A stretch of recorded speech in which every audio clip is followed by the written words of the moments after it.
po si Romelanda Soriano na nakatala dito sa lokal ng San Manuel, Pangasinan.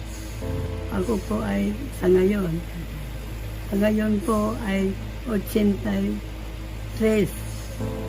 Masaya yung pagpapalaganap namin sa bahay-bahay.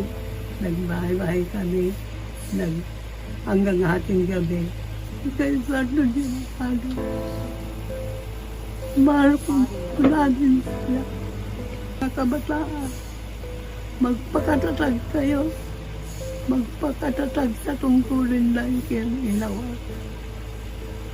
Para sa ganun, makamit natin ang pangako na walang maligayang 85 anniversary ng San Manuel.